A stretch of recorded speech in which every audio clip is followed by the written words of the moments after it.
What's going on, everyone? Welcome back to the channel. I hope you guys had a nice Labor Day. I definitely enjoyed mine. Just a little night on the town with the wife. Nothing too fancy. Now, if you're enjoying the content that we've been covering thus far and you are not yet subscribed, please consider subscribing to support a growing channel. If not, and you just want to start a conversation, please feel free to follow me on Twitter or Telegram. The link will be in the description. Now, today we'll be talking about DeFi, dApps, and DEXs. So let's get into it, shall we? Now, what is DeFi? DeFi is pretty much a blanket term for what these dApps and DEXs use as a financial instrument.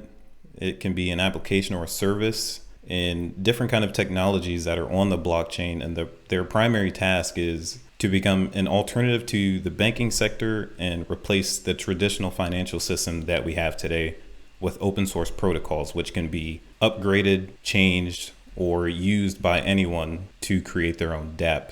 There are a few components that make DeFi as a whole, and as successful as it is, when you speak about DeFi, they are a project, a blockchain, a distributed ledger, not only responsible for recording transactions as in value, so exchanging money. You can exchange NFTs, you can exchange information, you can exchange items, anything you want. The Ethereum network is known for exchanging and allowing developers to create dApps on their platform, and that's why they're so unique, because Ethereum was considered a second generation token after Bitcoin, and a lot of these third and fourth generation tokens are rising up pretty quickly in popularity to replace Ethereum because their transaction fees are so high. Nobody wants to create a dApp and transact with 90% transaction fees, which is a bit of an exaggeration, but you get the idea. The next component is the coin itself that the underlying project is advertising. So it can be a coin, an asset, and they're commonly known as tokens. So these tokens can be used to purchase the NFT that is on a DEX. It can be used to pay for transaction fees. The next component is it's a creation of open and transparent free financial services, which everyone likes because you are in a space where there is unlimited censorship, there is privacy and freedom to do as you please when you transact on these networks. The next component is decentralized wallets. So to participate in the space, you obviously need a wallet to hold these assets, these coins that the projects are advertising, either to use as a betting mechanism, a trading peer-to-peer exchange, anything you want. Another component would be smart contracts. So we spoke about this in a previous video, which would be the programmable code that allows actions to be executed on that decentralized platform. And you also have stable coins, which you need the value of that token to be on the platform. It needs to be pegged to something to have a stable value. Some projects have automatic market makers, which they typically peg the value of the token that's on their DeFi platform to other DeFi platforms, which can sometimes be a little finicky if you have a fraudulent platform and it can shift the price. Let's say if they do something a little flaky and they go down as an exchange, and that kind of, offsets the price a little bit. And the last component of the DeFi platform is a governance system. And these are software mechanisms different from smart contracts, and they just allow users to have voting rights among the stakeholders.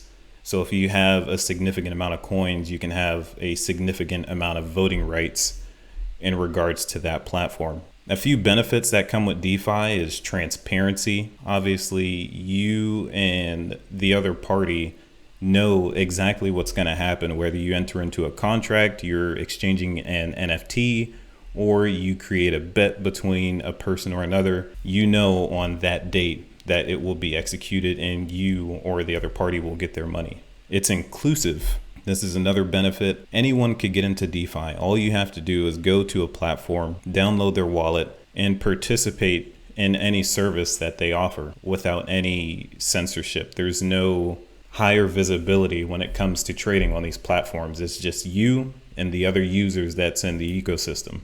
The next benefit is the framework and the ease of access. So a lot of these platforms encourage developers who are knowledgeable in this space to create dApps within these DeFi applications to create something that is useful to the users that are participating in that ecosystem, which makes it less complex and it's more secure to develop and deploy because you have smaller people contributing to the network while others verify the services and you know that it's true. Now, how is DeFi used? You can use DeFi in terms of lending. So just like we spoke about the NEXO exchange using your assets that are sitting there collecting interest, you can lend it out and free up some capital to use to buy something else, like liquidating an asset to use to purchase a nice car that you wanted. But the only thing about that is NEXO is a centralized exchange. We'll get into the DEXs in a bit, which are the decentralized exchanges. You can use them in a peer-to-peer bet market. So when it comes to voting, elections, and other controversial topics to bet on, these dApps are here for people to make bets, like the Woodley and Jake Paul fight. There's also a project that specifically deals with betting and gambling. It's called Aguar. I wouldn't say it's a popular decentralized exchange or DeFi project, but they're on the rise. DeFi could be used in terms of lottery, so allowing the transfer and control of a prize pool to a smart contract on the blockchain, which would only mean that whether the data that you have, the winning data, if you have that, that smart contract would automatically execute and you can earn your winnings with no doubt. You can pay people through decentralized exchanges, which everyone knows that the peer-to-peer easily transferable. There's no intermediate. It's just you and the other person. And lastly, we have smart contracts. You can't have DeFi without smart contracts because you need to know that you can trust the other party. And rather than trusting the other party, you're just trusting the blockchain to execute that contract for you.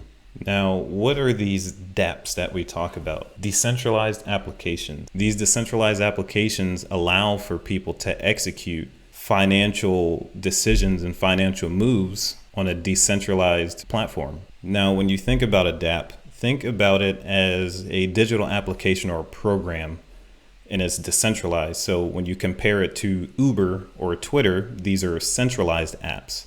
Their servers are completely guarded and custodied by their own people. When you talk about DeFi, decentralized exchanges, and dApps, all of this information and data are maintained by the people who are participating on the network. dApps can run on a peer-to-peer network or a blockchain like BitTorrent, which was a decentralized music streaming and music sharing platform, or Tor or Popcorn. And these run on each individual's computers, which creates a multi-point of failure. Unlike decentralized exchanges, they have a single point of failure. So if that server that Twitter maintains or Uber maintains goes down, in the end, the whole app goes down. So the idea that makes dApps so attractive is the fact that you can create a Twitter-like dApp. So you have a social media platform where there is no censorship. Anything that a creator would post, an average user, cannot be deleted by whoever created the dApp. There is no censorship and people are free to say what they want. I can ultimately compare NFTs and DeFi to the same time frame as the hype cycle of the internet, where everyone was making their own website, pets.com, boom.com, heat.net, and Newpedia, which was way before Wikipedia. Either way, it doesn't matter. It's just the fact that when this space gets really hot, a lot of people like to have these great ideas, which is not bad. We need the innovation. We need the different perspectives and create these things so we know what's out there. A lot of times I like to get into the technical details, even though that the underlying technology doesn't really matter to a lot of investors or a lot of speculators in this space. And I just relate it to how people use emails today. They don't really know how the protocols govern the email traffic. You just know that your email went from point A to point B, which is pretty relatable to me. Now, finally, we can get into the decentralized exchanges. This is what allows the users to maintain their privacy. A lot of the decentralized platforms in the projects host DEXs on their blockchain, so you can transact and use their services that way. And I brought up this one just so we can see a couple of the popular dexes that we have today. Scroll down. So the typical popular ones in 2021, you have Uniswap, you have SushiSwap, Kyber Network, Didax, 0x, IDEX, Balancer, Dex.org, AirSwap, and Total. Let's go ahead and move to the next tab. GameFi. How to earn crypto playing video games online. And this just shows you where this space is going. We're entering into a new financial era that allows financial inclusion for everyone. I know there are a lot of streamers who can earn a decent income while playing video games, but just think of this as another source of income for video game streamers. GameFi is one of the hottest new trends to emerge from the crypto industry, combining decentralized finance and non-fungible tokens with blockchain-based online games. Unlike many traditional online games which operate on a pay-to-win model and allow players to purchase upgrades in order to gain an advantage over others, GameFi introduces a play-to-earn model, which I find is pretty cool. So when you have a play-to-earn model, let's say you're doing this on GameFi's blockchain, and you just grinded maybe 5 hours in a video game RPG for a t-shirt that only you have, and you can trade for actual value on a blockchain because these blockchains have value. It's the internet of value. I find that pretty innovative and also attractive to gamers out there. And this just shows you that it's reaching into a whole other space. Scrolling down. So they have what you need to play. Where are the games at? So the top GameFi games right now is Alien Worlds. Most of these are going to be RPGs, so I know this will only apply to a specific corner of the planet that games an RPG. Their blockchain that they use is native to the Wax blockchain, but also runs off of Ethereum and Binance Smart Chain, which are all both dexes. You have Crypto Blades. Their blockchain is also the Binance Smart Chain. Binance has been doing really well. They created a DEX, even though it wasn't on the previous tab that we had over there. But Binance also has a DEX, and they're very popular because their transaction fees are slim to none. And that's what a lot of people like, because they like trading these things back and forth, such as NFTs and earnable items, without the hassle of paying a 50% or a 70% fee. The next game, Axie Infinity, runs on the Ethereum blockchain. Be careful for that one. Upland, they run on the EOS blockchain. It's not too bad. Splinterlands. Yeah, Splinterlands. The Hive blockchain, I haven't heard too much about them, but I mean, if they're popping up on this list, it must be a reputable one. And that's pretty much all they have. Once again, I find it pretty cool. If you want to spread adoption, you want to create adoption, I feel like this is the way to do it. And in my opinion, they are off to a good start. Now, with all of that being said, that will do it for this video. I hope you guys learned a little bit something about DeFi.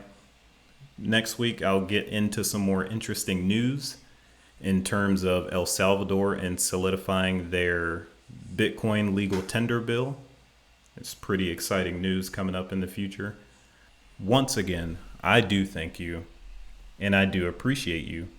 Thank you all for watching, and if you think someone can use this information, please do not hesitate to send it to a friend, a family member, and or both. Until next time, see you.